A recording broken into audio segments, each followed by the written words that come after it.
Welcome to Utopian Horizons.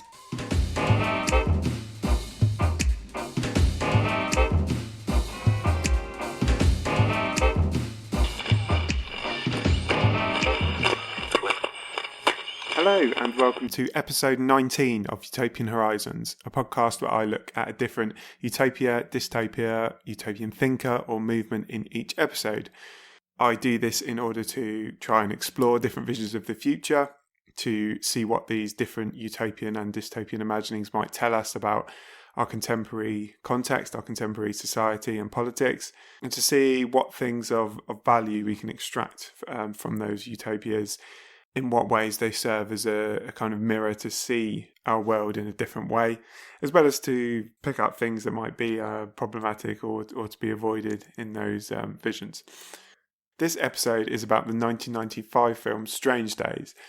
This has been a really interesting one to look at and surprisingly relevant to things that are going on today. There's a lot of interesting stuff this film does with perspectives and cameras and so on that it's useful for thinking about how technology, particularly technology allows us to record and broadcast ourselves, kind of democratize the process of the production of truth through the media, but also just being able to produce other things, whatever we want, and how that links in with potential kind of movements for justice. Also an interesting way of thinking about things like YouTube and Instagram in terms of the way the film talks about commodification of memory and experience and stuff like that. Also, there's a lot of stuff in there of race relations, which is very relevant to what's going on in America today. And the way that links that in with technology, video, filming is all very interesting. But I won't go on about that anymore because obviously you'll hear about all that in the interview with my guest. So if you've been listening to the podcast for a while, you might recognise this guest. It's my second returning guest. It's Anna McFarlane, who's a postdoctoral fellow at the University of Glasgow. And she was on the podcast before to talk about Neuromancer. So if you haven't heard that and you're interested in hearing about Neuromancer, that's there to go back to. I noticed I've got a new subscriber on Patreon, so I just want to say thank you very much to Calvin for signing up and supporting me on there, which is at patreon.com/Utopian Horizons. I'm not going to talk any more about that and try and make you sign up to that right now, so I'm just going to move on to my interview with Anna. Hello, it's me again, just quickly interjecting to say I forgot to mention that this film has a rape scene in it, which is discussed in fairly graphic detail, so if that's something that might affect you, then you might want to skip this episode or at least skip ahead 5 or 10 minutes when you get to that bit. Joining me now is a returning guest, Anna McFarlane, who's a postdoctoral fellow at the University of Glasgow, who's previous on the podcast to talk about Neuromancer. Thank you very much for joining me again, Anna. Thanks for having me on again, Paul. So today we are talking about Strange Days, a 1995 film directed by Catherine Bigelow, starring Ralph Fiennes and Angela Bassett. So this is another kind of cyberpunk film. We've done a few cyberpunk things recently. Not a success particularly at the time, I think is fair to say, right? Absolutely, yeah. Certainly commercially anyway, and its reputation's probably improved somewhat over the years. But so let's start off talking about the novum of the story, which for anyone who doesn't know, novum's a term which I think comes from a guy called Darko Suvin, which basically just means the science fiction thing that kind of makes the story possible, like the technological innovation, which in this case is squid technology. So perhaps you'd like to have a go at describing what that is, Anna. Sure, yeah. So SQUID is an acronym. It stands for Superconducting Quantum Interference Device. But I don't think we need to worry too much about that. That's just what they've called it to get a cool acronym. Yeah. And it's a kind of like squidgy jelly electrode kind of thing that you wear on your head, and it records the wearer's sensations. So it supposedly records straight from the cerebral cortex. So you're not just getting visuals as you would when you record with a camera. You're getting their sensory feelings. You're getting visuals. You're getting the adrenaline and the cortisol that goes through them when they're experiencing different emotions. So you're basically getting a full spectrum experience from these recordings that you can make from these squid devices. And this technology is like illegal, so it's tends to be, from what we see in the film, tends to be used for kind of illicit stuff. Like there's a lot of porn stuff in there, inevitably, as you get with any new technology. And I think the first introduction we have to it is like a robbery scene. Obviously, not many of us commit armed robbery, so people get to experience that. We see these people going through, they've got guns, they get the adrenaline rush. It's kind of like reminds me of GoPro, which is interesting. It's kind of prefigured that technology. That's the kind of vision we get. The idea is you get to experience that robbery, feel the rush. And the main character is called Lenny Nero, and he's a ex-vice cop who's turned into a kind of sleazebag hustler, and he deals in the tapes that people record to use on their squid device. So he collects and sells these tapes. He said in a Neuromancer episode about this thing of the street finding its own use for things, which the Gibson thing, which is obviously what we have here with the technology being kind of picked up by the underworld. Yeah, totally. Like in the story of the film, it goes that the squid devices started off as being means for the FBI and the police to do undercover surveillance. So, rather than wearing a wire under your clothes, you might wear a squid on your head and have a wig over it to hide it. So it's a lot easier to disguise the fact that you're recording what's going on. But as is usual with cyberpunk technology, you can't just invent a technology that's then used for one licit purpose. It quickly gets adopted by these underworld characters, and the street finds its own uses for things. So it quickly becomes a way to make money for people like Lenny, and quickly it becomes more imaginative, the means that it's put to. So I think that one of the things they say about, as you say, the first example we get is a robbery. One of the things they say the purpose of the squid device is, in its illicit use, is that it gives rich people or people that can do anything, it gives them the chance to do those things that they can't do. So like illegal activity, we see a few kind of things like this, even though the videos where people die is actually kind of looked down on by Lenny. He thinks that it's like kind of a bit too far, but that's how far people want to go. It's experiencing something that you couldn't do in your daily life, even if you're supposedly a person that has it all. It's also, I think, worth mentioning the setting, which I think when you say cyberpunk, this isn't necessarily what you typically imagine. It's like far more contemporary than I think other cyberpunk films and novels and so on. Yeah, it's very near future. It's set in, the film itself was made in 1985 and it's set in 1999 on New Year's Day. So we're just getting the countdown to that year 2000, the millennium. And it definitely, when you watch it now, it definitely has that flavour that I think those of us that were around at that point will remember when it was coming into the year 2000. There was all this kind of excitement, even though it's just an arbitrary date on the calendar. There's so much excitement about it, as if you're stepping into the 21st century. Things are going to be so different. A panic but about it as well. Totally, that anxiety. And I wonder, I was quite interested in this, that I wasn't maybe old enough to remember 1995 and the kind of political and social atmosphere there. But definitely coming up to the millennium when there was the Y2K bug and things like that, it was predicted that a lot of the computers would crash because for some reason their dials wouldn't be able to deal with the fact that the year was beyond 1999 and planes might fly out of the sky and all this kind of thing because air traffic control might go down. So there was definitely that feeling that there was a fear of this future, but an excitement about it as well. And I think the film really captures that, which I think it might be quite prescient for that, I don't know how much that excitement had started to build by 1985, but you definitely feel that through the film. I think that probably would have built later than that. So I definitely think that was prescient. I wanted to return to the New Year's Eve setting a bit later because I think it's quite significant in terms of some of the themes of the film and what you said there about the kind of excitement and anxiety thing. So perhaps come back to that, but it's worth mentioning as well, this like in this build up to the new year, it's kind of the sense of degenerating chaos that's going on. Like there's like people like drinking and partying and people rioting, and the police are out in the streets in force. So that's something that's kind of going on in the background of the film, this sense of like building towards something that we don't know what is happening, this degenerating chaos as we approach this like event horizon of the millennium.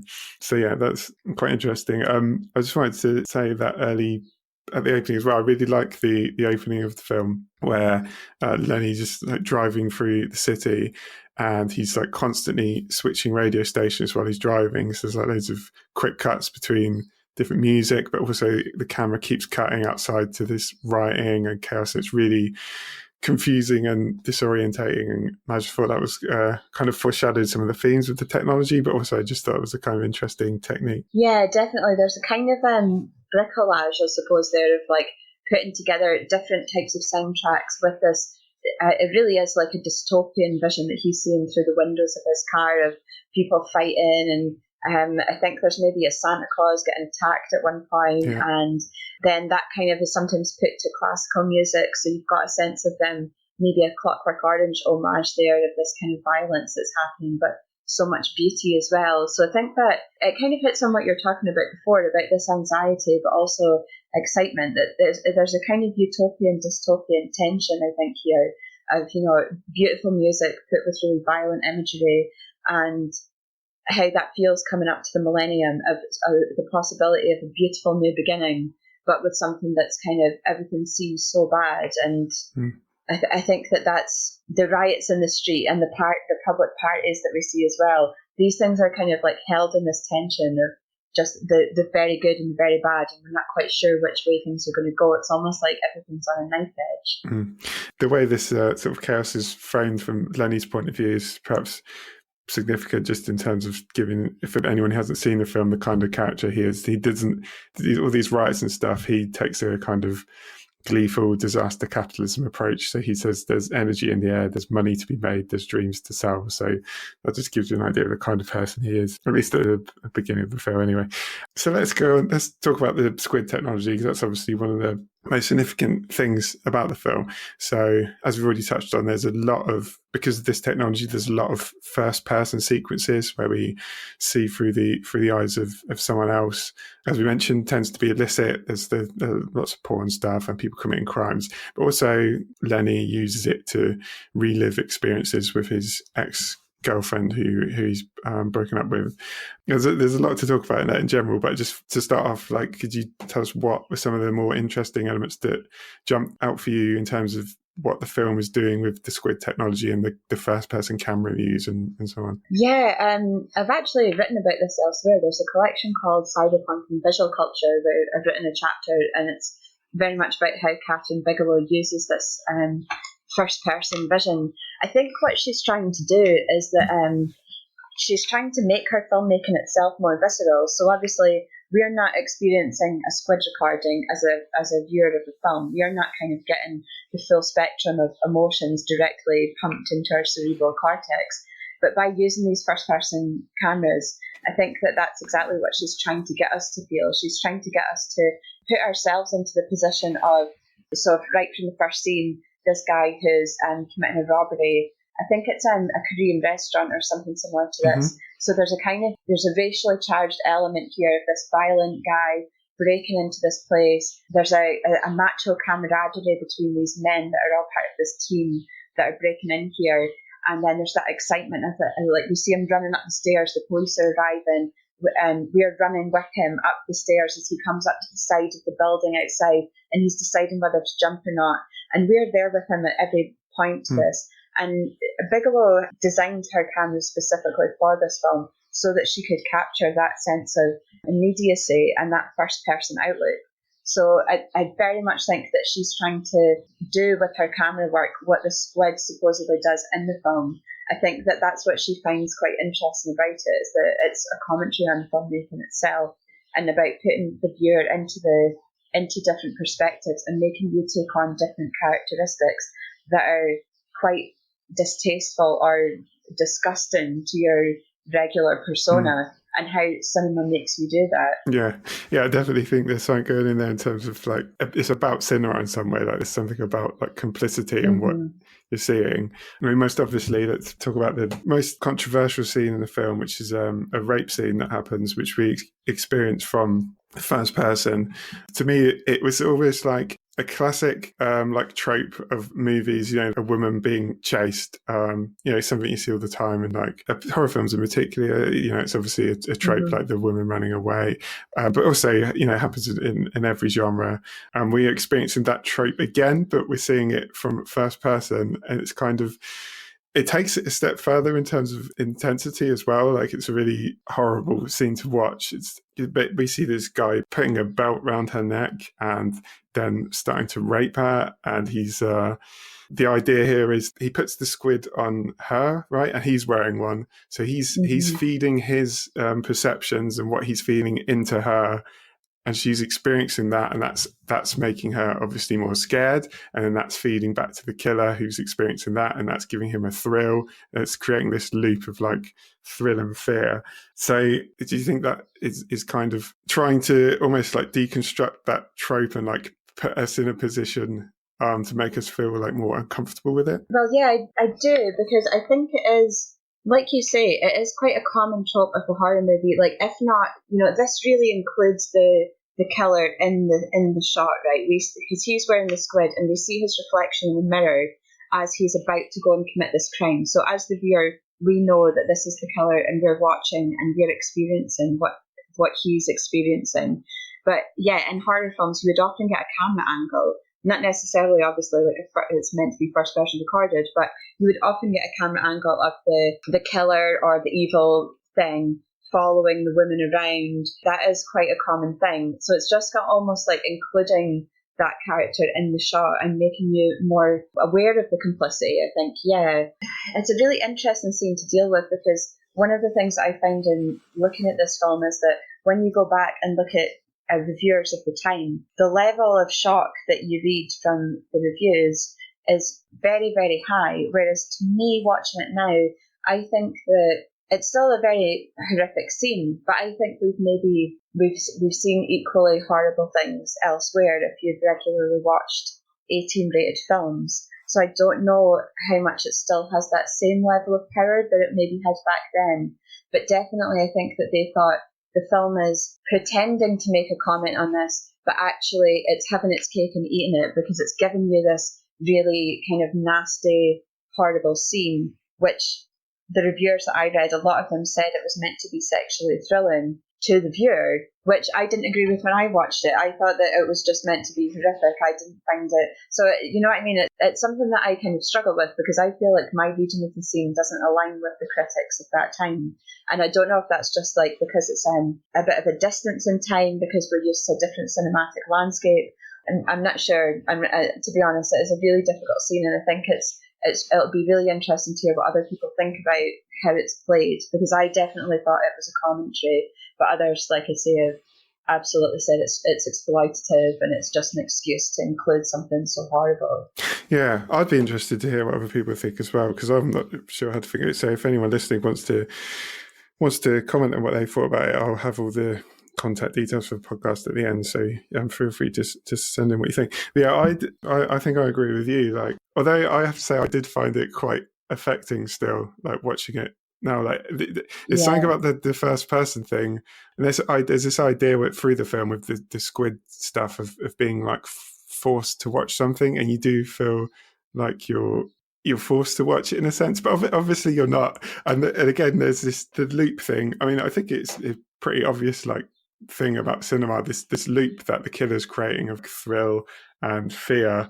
It's like, I am deeply uncomfortable watching it, but I am still sat there watching it. Do you know what I mean? So there's that complicity thing. But and you see it as well. Like, I think she does a good job of showing it, because when you see the rape for the first time, it's also while Lenny is watching it. So he's watching this recording. You're seeing the first person shots, but then it's interrupted by Lenny's reactions to what he's seeing. So in that way, I think the film is giving you a guideline for how a normal person would experience this. Lenny's like shivering, but at the same time, you can see that he can feel the sexual arousal of the killer, but he's fighting it like the women, in the video. He's fighting it every time.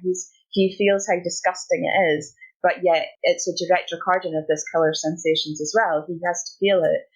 But then he's retching and he's sweating afterwards, and he actually vomits then. So it's definitely framed as being like, this is one of the most horrific and sick and sadistic things that you could do with this technology. But it's just whether you as a viewer feel that is then justification for including something that's so horrible. Yeah. But again, as I say, there's worse that you'll probably have seen if you watch 18 films on a regular basis. I think you'll have seen worse than what you see in this film. Yeah, I think the mirror thing you mentioned is that there's a lot of shots of mirrors and reflections in mirrors in this film as well. So that's not a coincidence that you see the killer in the mirror, I don't think. Again, I think that's kind of partly like a complicity thing of like putting you in the position of the killer who's watching that.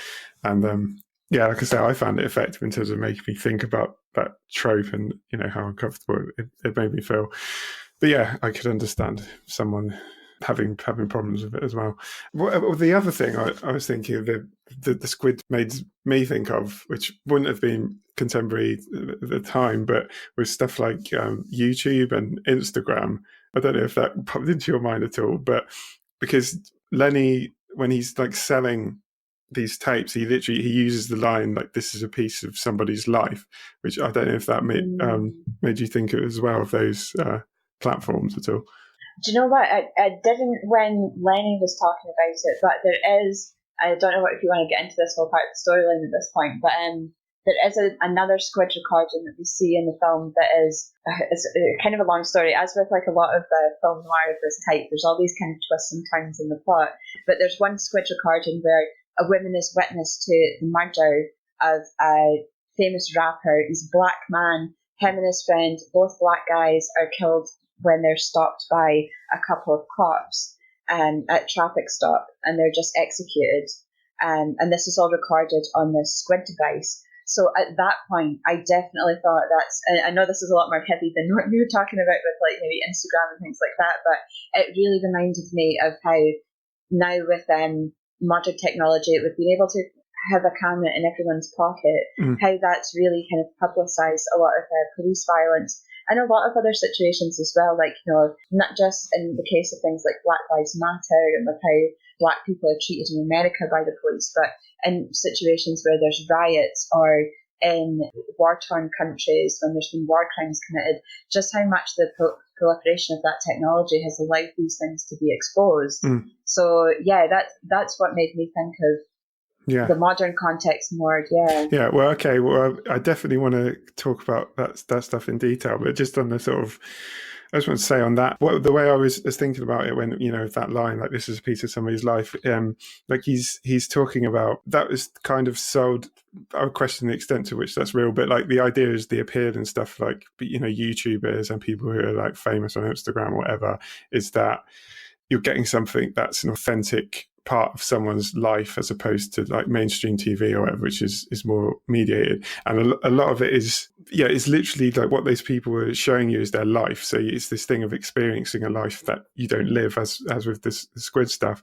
And there's a bit where, that same bit where he talks about piece of somebody's life. I think it's the same bit. It may not be. Anyway, he complains to the guy who's trying to sell him tapes about, oh, you know, this is soap stuff, like boring arguments. It just made me think of this idea of like memory as a product, or like life as a product, which is, again, I think what is happening with these squid tapes, but it's also what people are doing with stuff like YouTube and Instagram. And obviously when you start to turn your memory or your life into a product, it inevitably becomes artificial. And as soon as you start to deconstruct this idea about, you know, YouTube being authentic and so on, it's quite obvious that your life like becomes a performance, like you're performing your life for an audience that you know is there. Like you're conscious that whatever, you know, it is what I'm doing, like exciting or alluring enough, and you start to like become a product yourself, which that is Totally. I think that's absolutely right. And we see scenes as well where he's almost like directing people, right? Like there's a sex film that he's going to make, and he's like, okay, if you could just look a bit longer here, and, you know, just make sure that, you know, you're keeping your eyes moving up and down their body. So he's like, it's not a slice of someone's life. It's not what it actually feels like necessarily to be in the situation. It's how it's curated for the purpose of being shown and being shared around. So yeah, absolutely.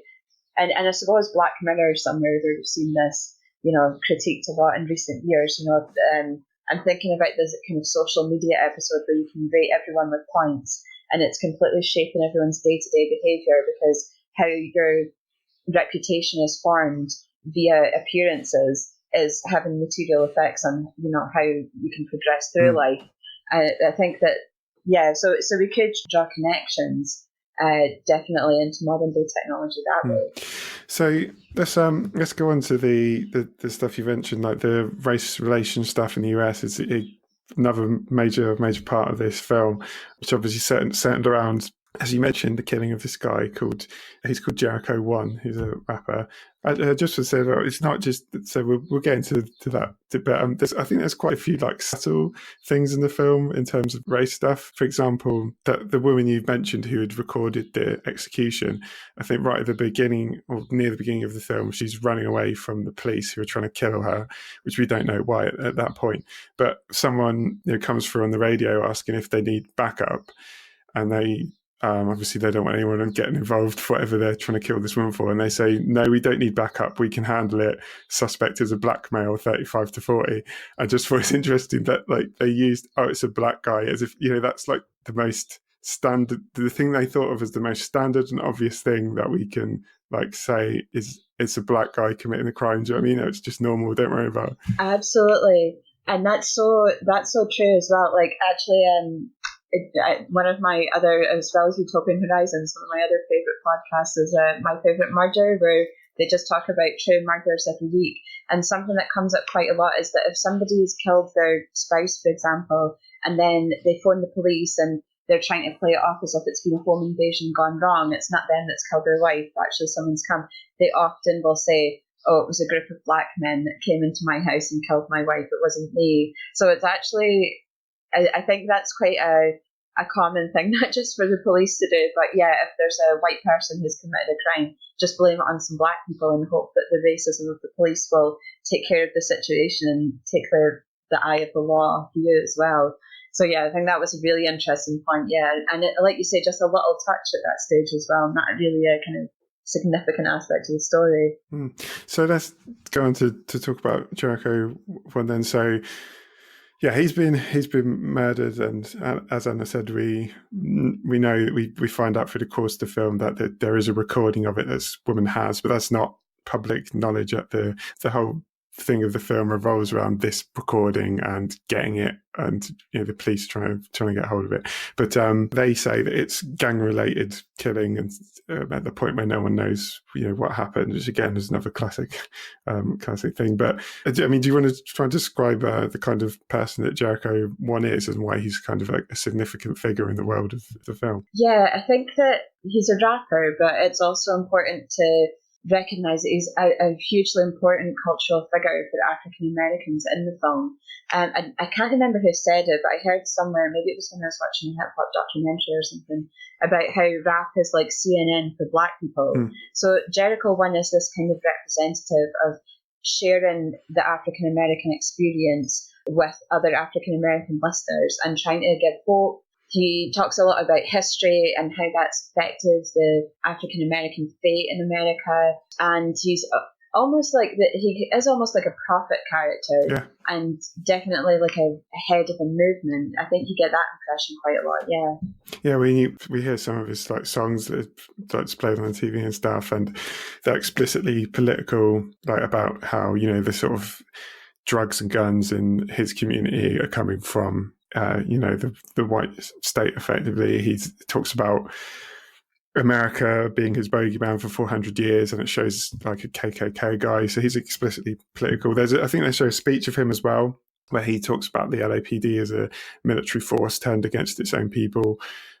So it ties into, I did an episode previously on the Black Panthers, and it ties into their kind of thinking. I think that he's a figure that's drawn from that kind of tradition. Like, he is describing the police as like an occupying, colonizing force, which is the way that the Black Panthers thought of the police.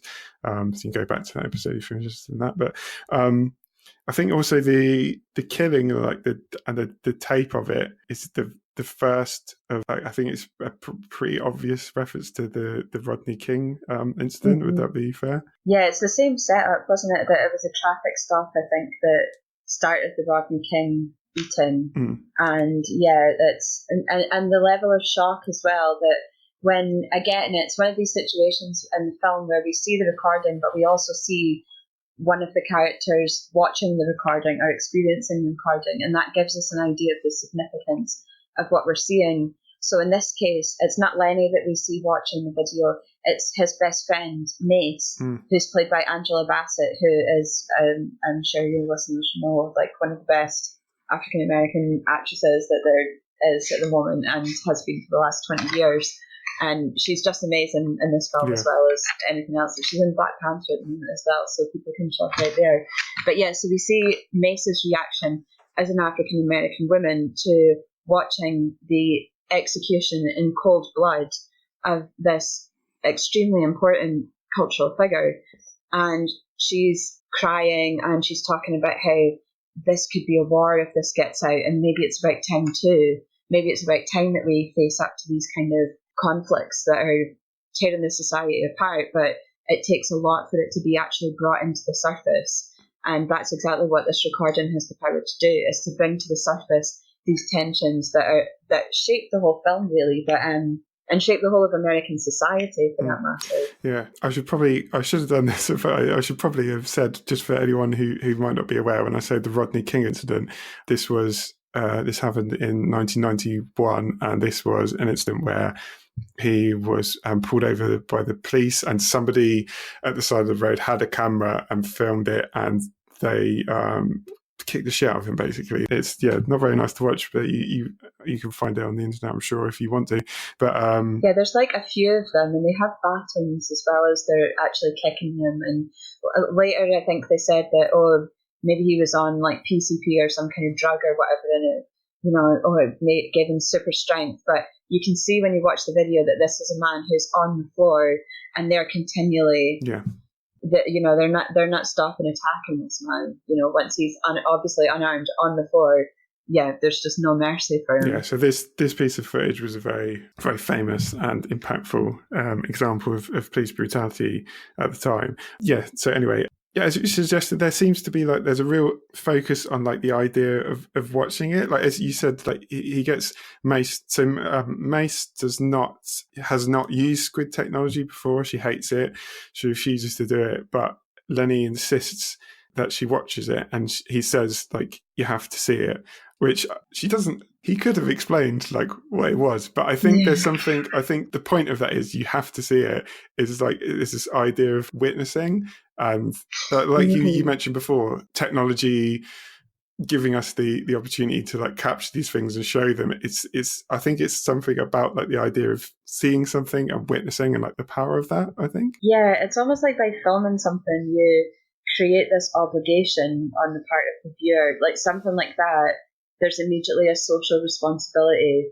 And yeah, you're right, he could have explained it, but it's almost like that you need to see it to believe it. And I think particularly in these cases, everybody knows that, I think that we and probably most of the listeners know that America has a massive race problem and that there's violence against Black people happening all the time. Mm-hmm. But knowing that fact, in kind of theory, and actually witnessing an incident like that and something that's so unquestionably wrong and so indicative of the institutionalization of racism, it makes a difference. Absolutely, I think it does. There's a very nice line in your essay that I read about this film where you said about the film showing how the passive position of the voyeur can quickly turn into an active or even activist position. This, as you're saying, this idea that viewing it compels you to act. You can't ignore it. So it was interesting. But I mean, Mace as well, she describes his tapes as a lightning bulb that can change things. So do you think there is a kind of utopian kind of representation of this technology? It's the idea that democratization of the technology, its proliferation has a utopian potential because it allows, if you think of film or visual medium being as a way to produce truth, which obviously the mainstream media would have had a monopoly on that, but there's perhaps a utopian idea that the technology being disseminated, it gives a kind of utopian potential. Yeah, I think it really does follow a kind of cyberpunk logic here of really highlighting the fact that it's not the technology that is good or bad, a dystopian or utopian. Mm-hmm. It's how that technology is used. So you've got this the potential of this clip of Jericho Wynne's death that has a utopian potential within it, that this could be the catalyst for change. If that ends up being a war, even May says that maybe this is like the kind of cleansing fire that the society needs to actually leave this behind. And it can be about moving forward and changing things. And that's really, to me, held in contrast with the way that Lenny has treated it up until this point of, like, living in this past with his ex-girlfriend and constantly revisiting that nostalgia and that kind of wish to live in an illusion is really held in contrast with this kind of film that cuts through all the illusions and actually shows you the truth of the society and the most important things that matter. And as they, at first when they see this video, their idea is to get it into the hands of the police, but then at one point Lenny considers trading it for the safety of his ex-girlfriend, using it as a bargaining chip, and Mace is like, you cannot do this, and if you do, we're over. So it really does set up that contrast between nostalgia and a wish for illusion, and something that's difficult, but something that will actually cut through and show you a new path forward. So absolutely, there's utopian potential there, but it's just dependent on how that technology is used rather than the possibilities that necessarily opened up by it. What did you make of? So once they've got that footage of Jericho 1, there's quite a sort of debate between the main characters about what they should do with it, which I found problematic in some ways. I don't know what you thought of that. Like Mace herself, like she says, maybe they ought to see, which I thought, why maybe? Well, I could see where they were coming from, because the whole film has, like we were talking about before, we've set up this society where there's already fights going on in the street, and it's like a powder keg ready to explode, that kind of scenario. Everyone's about to come together for this massive New Year's Eve party, and it just seems like maybe if they showed it on the news at that point, it could be that people rip each other apart. And like I said, Mace does say it, maybe war's kind of what we need at this stage, but there is that responsibility that this is going to ignite something, and once it's out there, we can't put it back in the bag. So I could see how that's maybe a difficult call to make.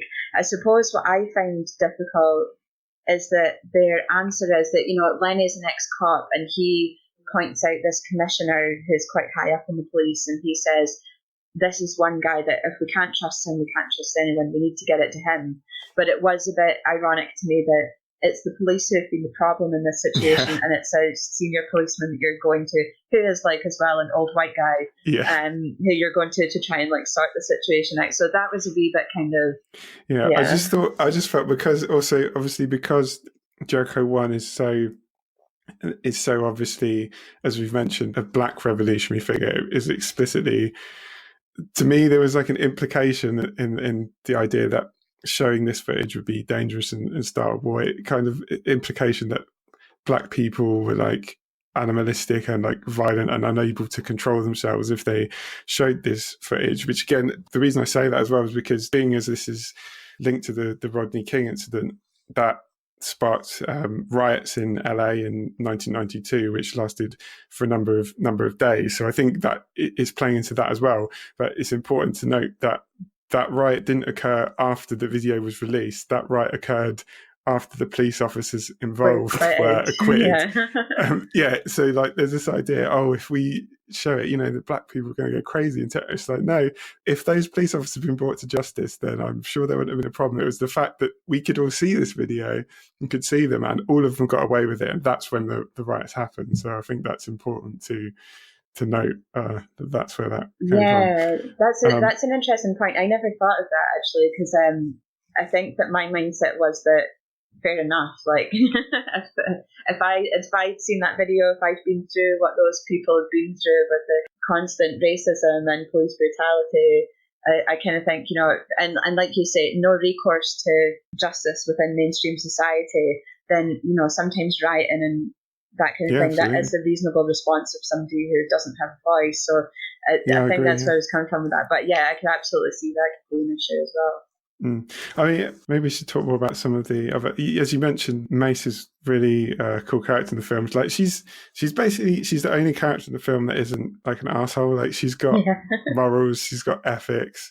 She's the most capable. She beats people up when she needs to. She's constantly saving Lenny, she's like the most earnest. And yeah, I think it's interesting that black people are basically the only people in the film who have any kind of ethical or moral code, which I think is quite positive on the film's part. We talk about like being utopian, like black characters are the only utopians in this film. Like in terms of like, Mace and Jericho 1, they're like the only people that believe that change is possible. There's a scene actually where Jericho 1's on the TV and he says, history ends and begins again, like talking about this idea that the millennium that's coming up is a utopian moment. And then Lenny's friend Max says, it's the end of the world. Everything's been done. All music's been done. So this idea of apocalyptic like nihilism versus like an idea of history. That that's why, as I mentioned about returning to the thing of the millennium, I think it's trying to deal with this thing of whether you see that as like utopian moment as something, is whether you believe in history and believe that change is possible. We have this really cynical view, I think. Yeah, and that racial division is a really interesting one, because again, it is that whole tension between nostalgia and excitement at the possibility of breaking open something new. And when you think about it, in American politics, nostalgia tends to be the complete poison of white politics. Yeah. It tends to be that kind of looking back to, a time where everyone was white and middle class, and we had, the 1950s ideal of women being in the kitchen and white men being in power. That is all wrapped up in the idea of nostalgia. I think that's what it's really drawn that contrast. Like you say, the white characters, they're all really, decadent in different ways. They're not moving forward with their lives. And Mace is the one that is trying to shake Lenny into realizing that living in the present and working towards a better future is what you have to do in order to basically be alive. Like in this one scene where she's trying to snap him out of being obsessed with his ex-girlfriend all the time, and she just shouts at him, this is your life right here, right now. It's not the playback. It's not a squid recording. It's something that you have to experience in the moment. She's really pushing for that to make him recognize that the past is over, and that doesn't have to be a bad thing. That can actually be something that sets you free. And she definitely is just the moral heart of this film, as well as being an amazing character to watch and just a great screen presence as well.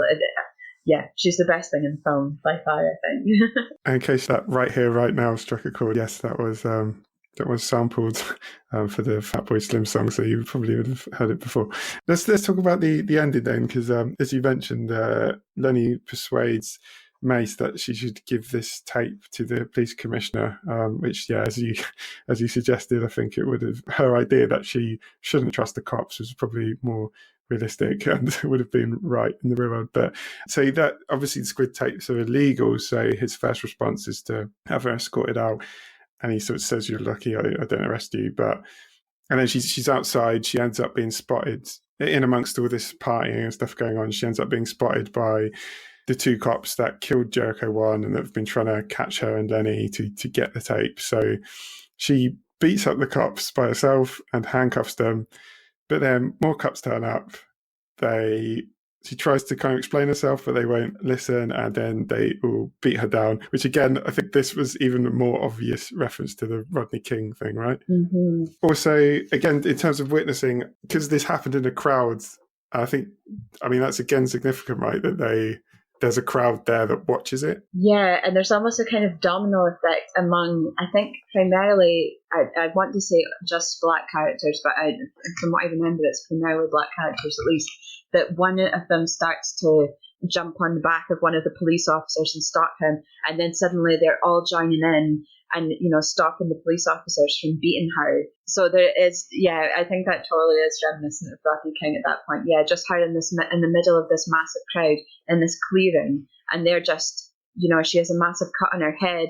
I think it's significant as well, the kind of gender politics of Mace's character, because, throughout the film, she's always worn these kind of, strong silhouette uniforms. She's a limo driver as her day job, so she wears almost like a black suit through most of the film, or else she wears maybe a suit jacket but with a tank top underneath, so you can see her muscular arms. Whereas in this scene, she's wearing a dress because it's a party, So she's wearing a kind of sequin dress, and it's very feminine. So there's also a kind of, I think there's definitely a kind of gender aspect of this coming in as well, about the way that black women are treated, that here, her femininity is highlighted, but as far as the police are concerned, she is just black in this moment. There's nothing about, there's a woman here that, is clearly in trouble. We need to listen to her story. I think that that's an important dynamic that's really played up as well. And the fact that she's barefoot too in this scene, I always think is quite significant. Like the woman who originally made the Jericho 1 squid recording, she's barefoot when she's running away from the cops in that scene where they're trying to kill her. And then Mace is barefoot, and that vulnerability really comes forward.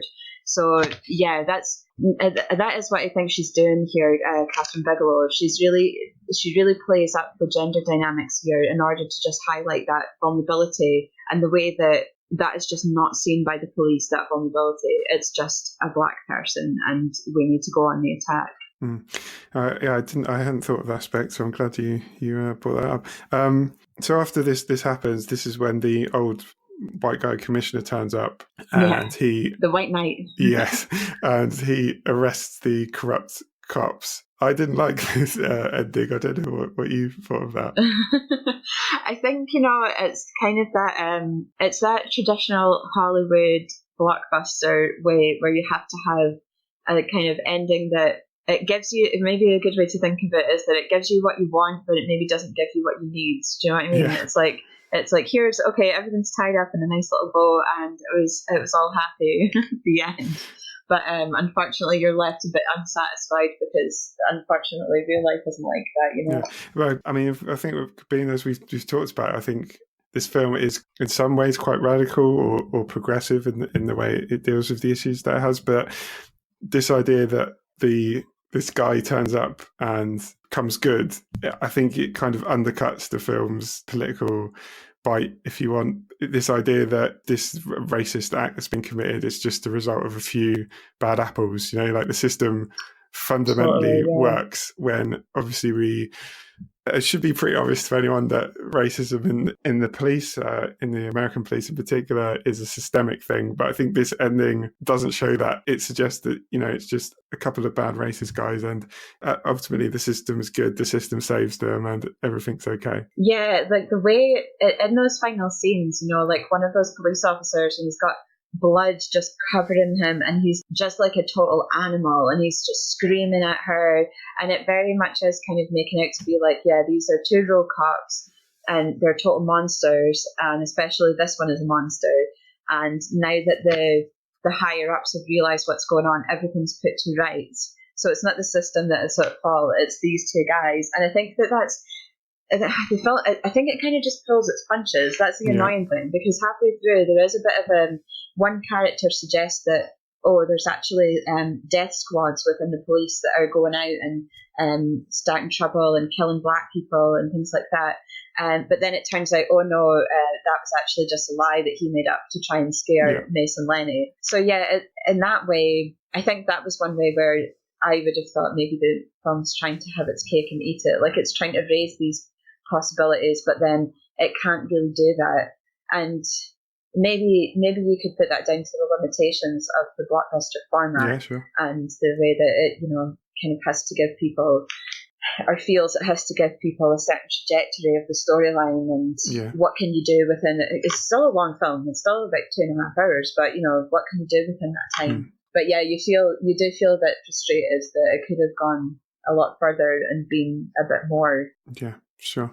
Something that I found interesting, and I think is kind of surprising, is there's an idea in this film, which I think is quite a reasonable one, that as we've already touched on this, technology being able to give us witness to these events would necessitate us acting and, change coming in some fashion. But it's interesting now, you see videos of police killing and brutalizing black people all the time.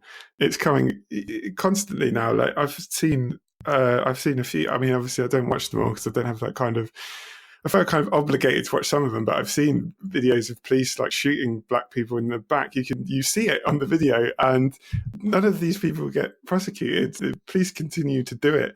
So that's proved to be, as I say, I think it was quite a reasonable idea, but it seems to be proved quite a naive idea that technology allowing us to see these films would be enough, I think. Yeah, I think you're right. I suppose that maybe from the position where we're in now, it's hard to tell, because would Black Lives Matter be such a massive international significant movement were it not for these kind of videos?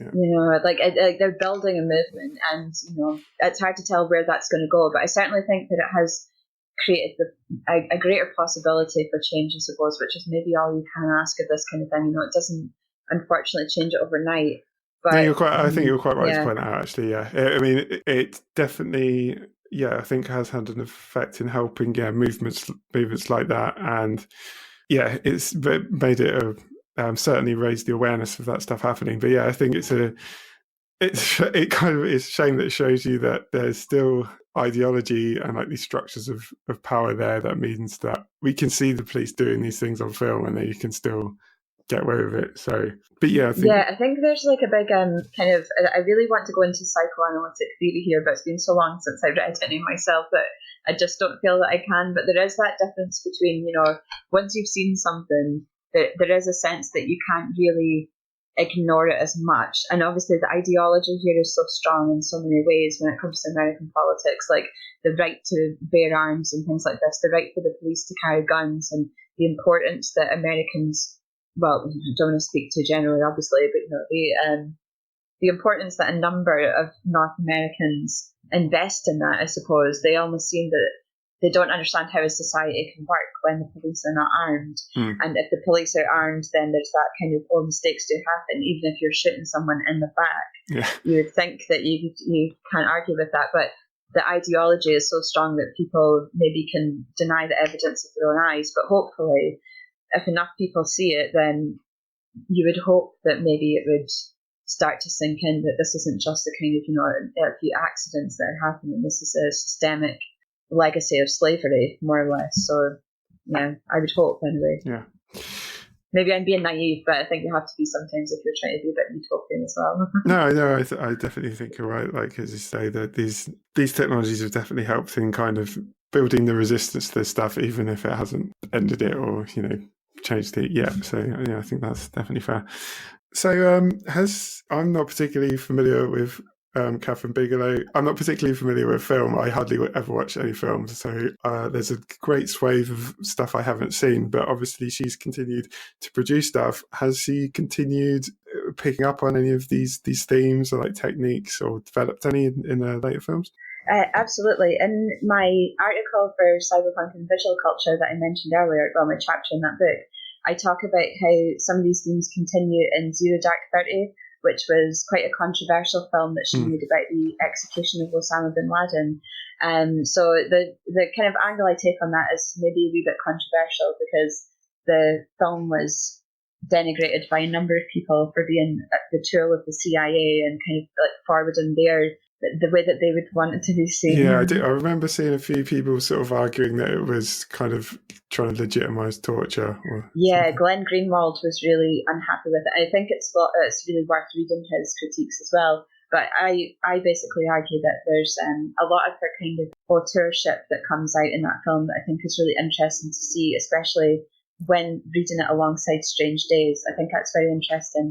And then, of course, last year she brought out Detroit, which is about a case from the 1960s when there were some riots happening in Detroit, and there were a number of young black men killed at a motel there, the Algiers Motel. And it's completely, as we were talking about there, it's completely extrajudicial killing. It's racist police that go in there with their prejudices and just have no respect for the fact that these are young boys that are just having a night out and having some fun. And it ends in tragedy. And once again, this is a case where justice was not served to the black community when these police officers were brought to trial. So that's definitely worth checking out if you're interested in how the race politics plays out in her later career as well. I definitely don't think that this was just a coincidence that race was so significant in Strange Days. It's something that's obviously stayed with her, and and you can see it in her later films like Detroit as well.